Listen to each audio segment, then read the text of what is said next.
Hey Pacific, so good to see all of you here during our Sunday morning worship experience. Over the last few weeks, when we have spent time looking at our discipleship moments, we have drawn your attention to 4 spiritual practices or disciplines that are geared towards helping us to grow deeper in our relationship with Jesus.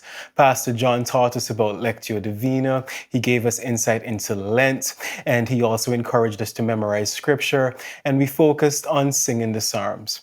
And today, I would like to draw our attention not necessarily on a spiritual discipline or a tool per se, but to focus on our temperament. You see, Gary Thomas, in his book, Sacred Pathways, he lays out for us 9 different ways or 9 different pathways that we have as Christians to connect to God. Because the reality is, God in his beauty and his diversity and his creativity has made us and shaped us in such a way that we all have different ways that we connect to God most naturally. And so today I'm going to present 3 of the different ways that Dr.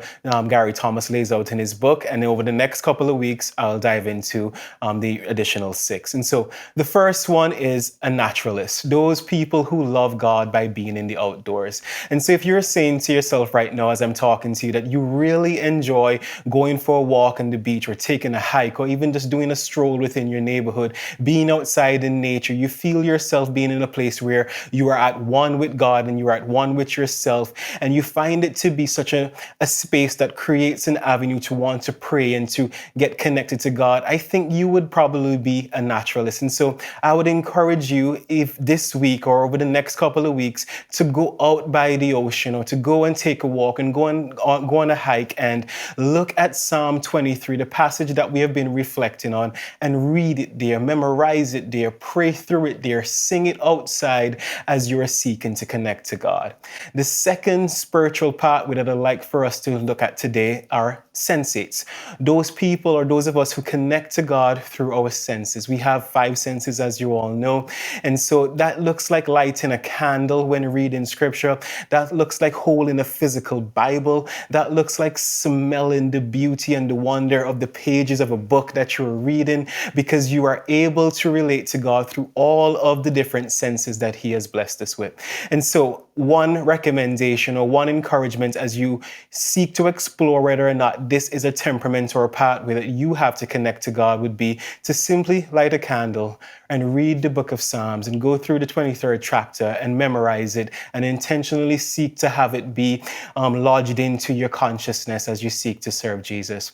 And the third one that I'd like to draw our attention today is the intellectual one, where you connect to God through your mind.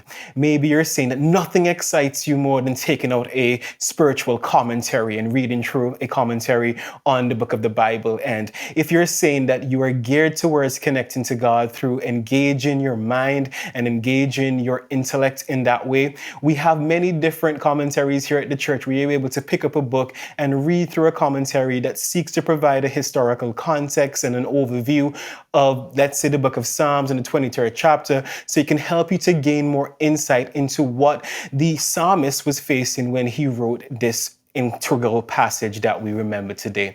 And so the 3 that I've outlined for us today as we think about our pathways of connecting to God are the naturalist, we also talked about the sensate, and we also talk about the intellectual. And over the next couple of weeks, we'll dive into the additional 6.